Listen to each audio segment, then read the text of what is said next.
You're listening to Snippets from the Summit with your host, Scott McKay.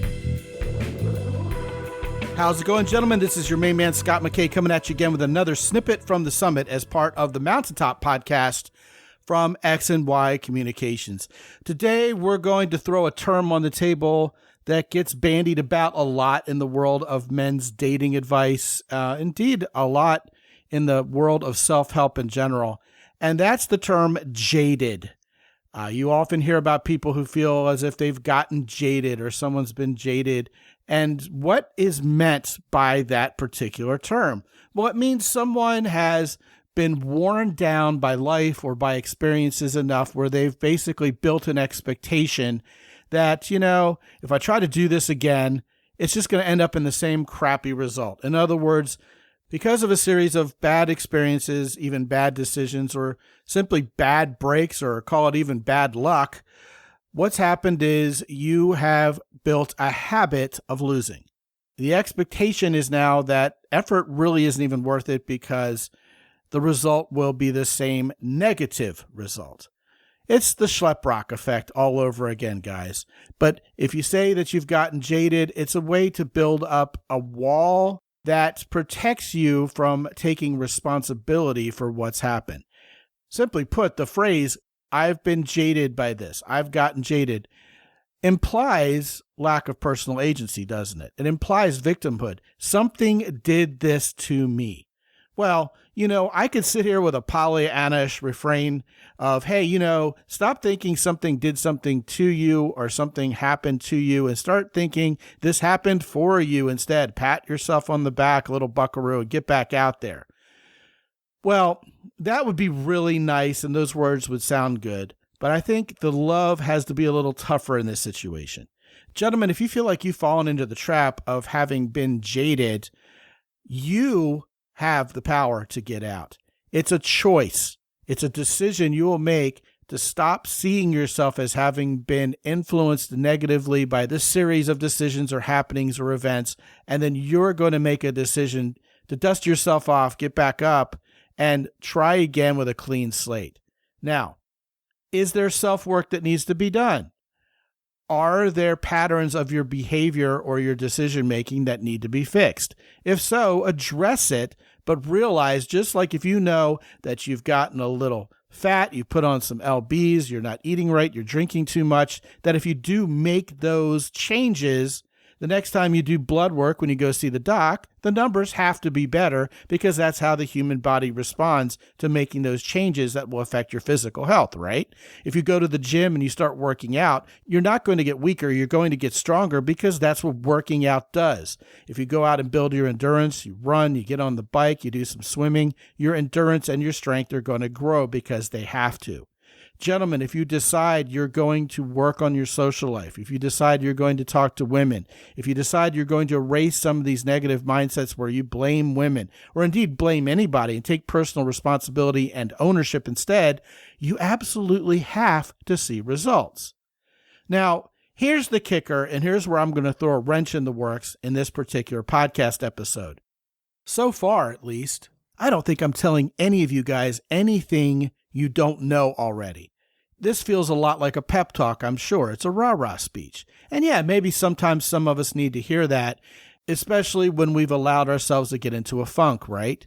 But indeed, I think there's a twist to this that may feel like it's coming out of nowhere for some of you guys, may hit you between the eyes, and may be the takeaway. A lot of times when guys feel jaded, or when they feel like they've had something done unto them, they recognize fully, they know, even if it's subliminal or unconscious, they know they don't like feeling like a victim, okay? So what will happen sometimes is men in particular will say, all right, you know what? I'm going to read some books. I'm going to look at some YouTube videos. I'm going to be a keyboard jockey, get some information, but then they don't go out and put it into action. And then when someone asks them how they're doing with this thing they've been working on, whatever it is, whether it's diet, quitting smoking, quitting drinking, getting better with women, losing weight, whatever it is, the guy will say, well, you know what? I tried. I did this thing and it didn't work. So I guess that's just the way it has to be. And then They blame whatever it is they tried, whatever YouTube video they watched, for not working. So again, instead of it being a woman's fault or the temptation of dessert's fault or the weather's fault or whatever it is that's keeping us from getting what we want done to improve ourselves, which we know sounds ridiculous and sounds like an excuse, we kind of get this meta-level mentality where it's like, all right, you know what, I'll try something. But it's kind of predetermined in our brain not to work, because if it worked, it would be dangerous. We would start getting results. We would have to go out there and be healthier. We would have to go out there and get to know women better. And yet, what's really going on is in our heads, even though we feel like we're combating victimhood at some level, we really just don't have a whole lot of confidence that we're going to get over this hump and make the change. Therefore, the excuse that comes from having tried and not really done anything and failed anyway becomes the actual result. Pretty heavy, right? So let's break this down. Let's say I don't really find myself succeeding with women. I'm scared to ask them out.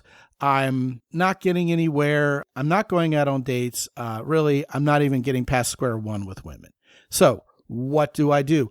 I read a book. I listen to a podcast like this. I watch a YouTube video and I go, all right, cool. I've done something.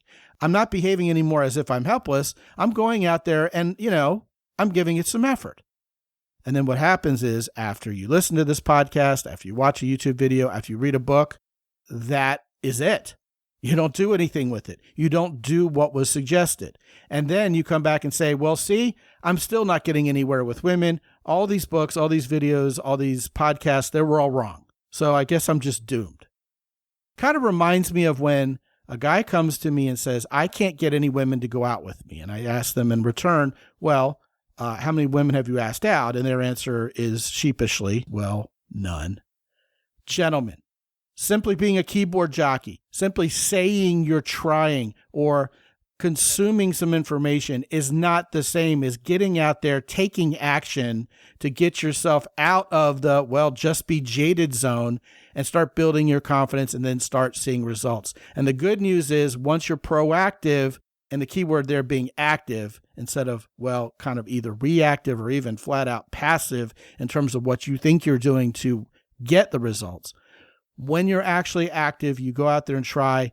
It's just like working on your diet or working on your strength. You have to get results if you're actually going out there putting into practice what you're learning instead of just being that keyboard jockey.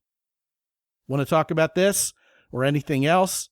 Scott at mountaintoppodcast.com. Be good out there. As always, visit mountaintoppodcast.com for more.